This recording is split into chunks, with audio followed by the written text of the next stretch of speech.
waxaa dalka Turkiga booqasho ku jooga wafdi uu hogaaminayo wasiirka howlaha guud iyo dib u dhiska Jamhuuriyadda Federaalka Soomaaliya Injineer Saadaq Cabdullaahi Cabdi.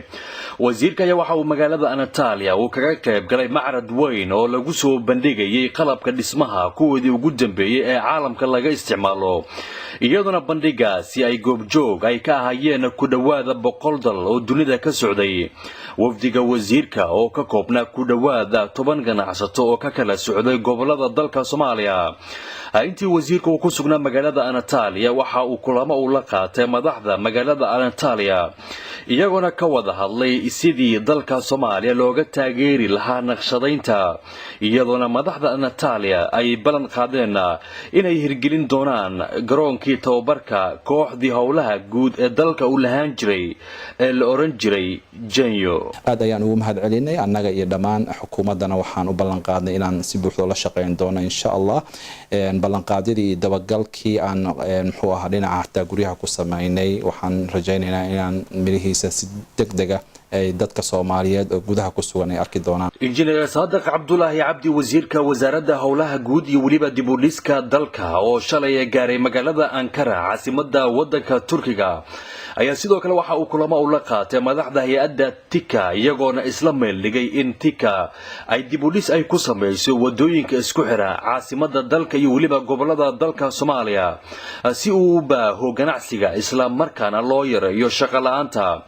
wasiirka oo si heer sare loogu soo dhaweeyay magaalada Ankara ayaa kulan la qaatay wasiirka canshuuraha iyo ganacsiga Jamhuuriyadda Turkiga Mudane Bülent Ülkücü, iyagoona isla gartay in Soomaaliya laga taageero dhinacyada dib u dhiska.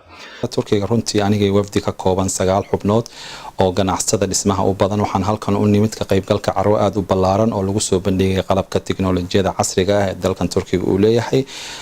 runtii waxaa ka soo qayb galay madax aad u ballaaran oo Afrika, Asia iyo Balkan regionka ka socda. Turkigu runtii waxay soo bandhigeen qalabkii ugu dambeeyay ganacsada Soomaaliyeed ee waliba kuwa dhismaha waxay aad ugu riyaaqeen tiknoolajiyada casriga ay arkeen marka network iyo isdhexgalka ay suubiyeen runtii waa mid ay u riyaaqeen. waxaa xigta kulamo kale aan la yeeshay si gaar ah anigoo ka faa'iideysanaya joogideeda halka maadaama dalka uu ku jiro dib u dhis aad u ballaaran, wasaaradeeduna ay mas'uuliyad gaar ka saaran tahay guud ahaan dib u dhiska dalka. hay'adda TIKA oo aan kulan aad u ballaaran la yeelanay waxaan kala hadalnay sidii wax badan ay nooga casaacid lahayn waliba gaar ahaan dhinacyada interstateska wadooyinka magaalada Muqdisho iyo gobolada isku xira. waxaana ay noo ballan qaadeen in baahideena on the ground needs on the ground inay wax badan nagala qaban doonaan waliba sida ugu dhaqsiyaha badan iyadoo la raacay National Development Plan ee barnaamijkii xukuumadda. iyo maanta oo aan la yeeshay kulan aad u qiimo badan wasiirka tijaarada iyo jumruga oo runtii dad aad u daneynay inay yihiin ganacsiga xagga Soomaaliya ay la wadaagaan waliba gaar ahaan maadaama aan ku jirno dib u dhis ganacsiga construction materialka ama qalabka dhismaha.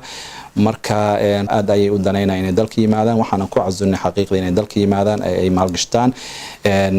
kulankeena wuxuu aad iyo aad diiradda u saarayay wada shaqayn dhab ah ay yeeshaan labada dal maadaama ay sheegeen in ballanqaadkii ra'iisul wasaaraha iyo madaxweyne Erdogan uu yahay in la shaqeeyo dalka Soomaaliya si buuxda, wasaaraduhuna counterpartigooda ay kala shaqeeyaan sidii dalka Soomaaliya gacan looga geysan lahaa dib u dhiskiisa. Turkiga runtii waa dal aad u ballaaran aad iyo aadna u daneynaya arrimaha Soomaaliya iyo dib u dhiskiisa.